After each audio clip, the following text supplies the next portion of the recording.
Assalamualaikum warahmatullahi wabarakatuh. Perkenalkan, nama saya Fikri Ali Pasebani dari kelas Penjas B angkatan 2024 dengan NPM 24068124088. Nah, dalam kesempatan kali ini saya akan menjelaskan atau membacakan tentang etika berpolitik. Mengapa etika berpolitik penting? Itu yang pertama, membangun kepercayaan publik. Etika berpolitik adalah fondasi utama untuk membangun dan menjaga kepercayaan masyarakat. Tanpa etika, tindakan politik akan dicurigai dan legitimasi pemerintah akan terkikis. Kemudian yang kedua yaitu mewujudkan keadilan sosial. Politik yang beretika mengutamakan kepentingan bersama di atas kepentingan pribadi atau golongan, sehingga mendorong kebijakan yang adil dan merata bagi seluruh lapisan masyarakat. Selanjutnya ada prinsip-prinsip dasar etika berpolitik. Nomor 1 ada integritas. Menjaga kejujuran, konsistensi antara perkataan dan perbuatan, serta menolak segala bentuk korupsi dan penyalahgunaan kekuasaan. Yang kedua ada transparansi, yaitu keterbukaan dalam setiap proses pengambilan keputusan dan penggunaan anggaran, memungkinkan pengawasan publik yang efektif.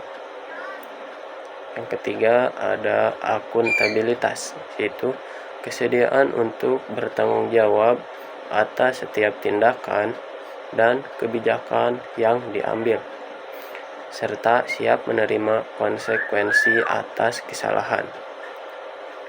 Yang keempat ada keadilan, yaitu memperlakukan setiap warga negara secara setara, tanpa diskriminasi, dan memastikan hak-hak dasar terpenuhi oleh setiap warga. Selanjutnya yaitu ada peran pemimpin dalam menjaga etika politik. Pemimpin adalah teladan. Perilaku etis dari seorang pemimpin politik sangat krusial dalam membentuk budaya politik yang sehat. Contoh nyatanya yaitu pemimpin harus menjadi contoh integritas, kejujuran, dan pengabdian. Kemudian menciptakan sistem yang beretika, yaitu mengembangkan dan menegakkan aturan serta mekanisme yang mendukung perilaku etis dan mencegah pelanggaran. Yang ketiga yaitu mendorong dialog konstruktif, memfasilitasi komunikasi yang terbuka dan saling menghargai antar pemangku kepentingan. Selanjutnya ada tantangan etika berpolitik di era digital. Yang pertama ada disinformasi dan hoaks. Penyebaran informasi palsu yang masif dapat merusak reputasi, memecah belah masyarakat, dan memanipulasi opini publik. Yang kedua ada ujaran kebencian. Anonimitas di internet seringkali memicu ujaran kebencian dan serangan pribadi, mengkikis ruang dialog yang sehat. Ketiga ada pelanggaran privasi. Penggunaan data pribadi untuk kepentingan politik tanpa persetujuan dapat menjadi pelanggaran etika serius. Selanjutnya yaitu partisipasi masyarakat dalam mengawal etika politik. Yang pertama, mengawasi dan melaporkan. Masyarakat memiliki peran aktif dalam mengawasi tindakan para politisi dan melaporkan dugaan pelanggaran etika. Yang kedua ada pendidikan politik. Meningkatkan literasi politik masyarakat agar lebih kritis dan cerdas dalam menyaring informasi serta memilih pemimpin. Kemudian materi selanjutnya yaitu membangun budaya politik yang beretika.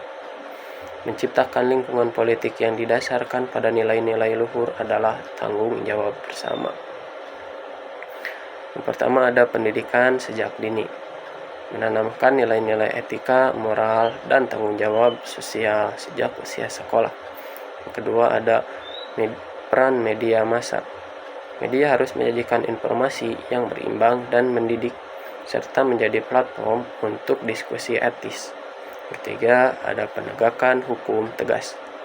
Sistem hukum yang kuat dan tidak pandang bulu akan menciptakan efek jera bagi pelanggar etika. Terakhir ada keterlibatan organisasi masyarakat sipil.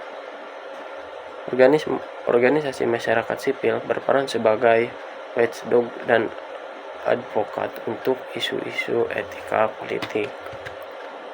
Nah, kesimpulannya yaitu etika berpolitik bukanlah sekadar pilihan, melainkan sebuah keharusan untuk mewujudkan tata kelola pemerintahan yang baik, adil, dan dipercaya oleh rakyat. Ini adalah perjalanan berkelanjutan yang membutuhkan komitmen dari semua pihak. Sekian materi dari saya. Mohon maaf bila ada dua patah kata yang tidak berkenan, mohon dimaafkan. Wabillahi taufiq wal hidayah. Wassalamualaikum warahmatullahi wabarakatuh.